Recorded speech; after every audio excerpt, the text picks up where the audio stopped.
আসসালামু আলাইকুম প্রিয় দর্শক, আশা করি সকলে অনেক বেশি ভালো আছেন। আজকে আমার ফার্মি মুরগির খামারে যে ডিমের মুরগিগুলো রয়েছে তাদের একটা অসুবিধা তুলে ধরবো আপনাদের মাঝে। বিশেষ করে ডিমের মুরগি যেগুলো রয়েছে তার ক্ষেত্রে আমি মনে করি এই অসুবিধাটা সবচেয়ে বেশি দেখা দেয়। সেই জিনিসটা হচ্ছে এই যে আমার নিচে লিটার ব্যবস্থাপনাটা দেখতে পাচ্ছেন, এটা কিন্তু আমি দেখতে পাচ্ছি খুব শীঘ্রই একটা বাজে অবস্থা তৈরি হয়ে যাচ্ছে, এগুলো শক্ত হয়ে যাচ্ছে।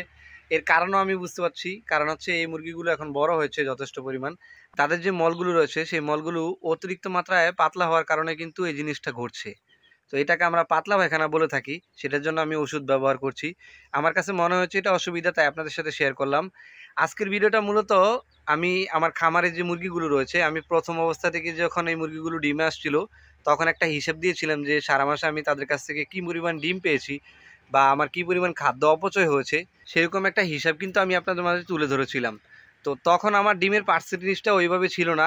আলহামদুলিল্লাহ বিগত কয়েকদিন ধরে আমি তাদের কাছ থেকে যে পরিমাণ পার্সেন্টেজ ডিম পাচ্ছি, তো আমার মনে হয়েছে এই সময় যদি আমি আপনাদেরকে একটা হিসাব তুলে ধরতে পারি তাহলে অনেকে হয়তো ফার্মি মুরগি পালন সম্পর্কে একটা আয় ব্যয় বুঝতে পারবেন, যে আমার খামারে মুরগিগুলো কি পরিমাণ খাবার খাচ্ছে এবং আমি তাদের কাছ থেকে কি পরিমাণ বেনিফিট পাচ্ছি। তো এবারের হিসাবটাও একদম সেম টু সেম হবে। আমি এক বস্তা খাবার পর্যন্ত, অর্থাৎ এক বস্তা খাবার আমার প্রায় 25 দিন পর্যন্ত যায়। এই 25 দিন পর্যন্ত আমি কি পরিমাণ ডিম পাই তাদের কাছ থেকে এবং আমার খাদ্য খরচ অনুযায়ী কি পরিমাণ লাভ হবে সেরকম একটা হিসাব কিন্তু আমি তুলে ধরবো আপনাদের মাঝে ইনশাল্লাহ। চলুন এবার খামারের মুরগিগুলোর ডিমগুলো সংগ্রহ করা যাক, দেখি আজকে কয়টা ডিম পাই। মাশাল্লাহ আজকে কিন্তু তারা অনেকে বাইরে ডিম পেড়ে দিয়েছে। আসলে এত পরিমাণে গরম, এই গরমের কারণে কিন্তু মুরগি এই খোপটার মধ্যে ঢুকে যে বসে ডিম পারবে সেই রকম একটা সিচুয়েশন তৈরি হতে অনেক কষ্ট হয়ে যায়। কারণ 2-3টা মুরগি যখন একসাথে ঢুকে তখন কিন্তু অনেক গরমের প্রভাবটা বেড়ে যায়। মুরগিগুলো এখানে বাইরেও বেশ কিছু ডিম পেড়েছে। এখানে প্রায় 5টা 6টার মতো ডিম রয়েছে বাইরে দেখতে পাচ্ছি। আর এটার ভিতরে আজকে কয়টা ডিম রয়েছে সেই জিনিসটা একটু দেখার চেষ্টা করি। বিসমিল্লাহির রহমানির রহিম। মাশাআল্লাহ মাশাআল্লাহ, আজকে কিন্তু আমার খামারের মুরগিগুলো প্রায় 21টা ডিম দিয়েছে। অর্থাৎ বলা যায় প্রায় 95% পর্যন্ত আজকে আমি প্রোডাকশন পেয়েছি। আমার এই 22 পিস অরিজিনাল মিশরীয় ফার্মি মুরগির কাছ থেকে আজকে আমি 21 পিস ডিম পেয়েছি। আপনারা কিন্তু দেখতে পাচ্ছেন যে আমি কিন্তু এখনও পর্যন্ত ডিমগুলো তুলি নাই। এখানেও কিছু ডিম রয়েছে, প্লাস এই পাশেও ডিম রয়েছে। আজকে কিন্তু বাইরে তারা বেশ কিছু ডিম পেয়েছে এবং আমার যে খোপটা দেওয়া রয়েছিল সেই খোপের নিচে কিন্তু বেশ পরিমাণ ডিম ছিল। আমি যদি একটু আপনাদেরকে, আপনারা গুণের সাথে আমিও গুনে গুনে আপনাদের সাথে আজকে ডিমগুলো তুলবো।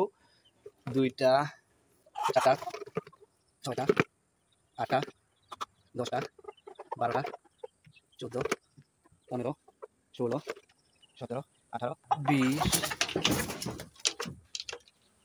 এবং তাদের ওই মাঝখানটাতে আরেক পিস ডিম রয়েছে। অর্থাৎ আমি এই মুরগিগুলোকে ঝোপ দিব না। আমি অসুবিধার কথা অবশ্য বলেছি, কিন্তু এদের আর একটা বড় অসুবিধা রয়েছে, যেটা হচ্ছে এরা উড়াল দিতে চায়। তো উড়াল দিতে গেলে অনেক ধরনের সমস্যা ফেস করতে হবে। মাশাল্লাহ আজকেও কিন্তু আমি তাদের কাছ থেকে প্রায় 95% পর্যন্ত প্রোডাকশন পেয়েছি। তো যারা আমাদের কাছ থেকে 20 ডিম সংগ্রহ করতে চান তারা চাইলে আমাদের কাছ থেকে 20 ডিম সংগ্রহ করতে পারেন। চাঁদপুর এবং ফরিদগঞ্জের মধ্যে হোম ডেলিভারি পাবেন। সেক্ষেত্রে অবশ্যই আপনাকে সর্বনিম্ন 16 পিস অর্ডার করতে হবে প্লাস ডেলিভারি চার্জ। এবং বাইরের জেলাগুলো থেকে যাদের প্রয়োজন 20, 30, 50 কিংবা 100 পিস, তারা অবশ্যই এসে নিয়ে যেতে হবে। শুধুমাত্র 20-30 নয়, আপনার যতটুকু প্রয়োজন আপনি বাইরে থেকে হলে অবশ্যই নিয়ে যেতে হবে। চাঁদপুর এবং ফরিদগঞ্জের বাইরে হলে আপনাকে অবশ্যই এসে নিয়ে যেতে হবে। আমাদের ঠিকানা চাঁদপুর ফরিদগঞ্জ রোড ধানুয়া বাজার। অর্ডার কনফার্ম করলে কিন্তু অবশ্যই আপনাকে অগ্রিম 40% পেমেন্ট করতে হবে। সো আজকের ভিডিওটা এই পর্যন্তই। সবাই ভালো থাকবেন, সুস্থ থাকবেন। আল্লাহ হাফেজ। আসসালামু আলাইকুম।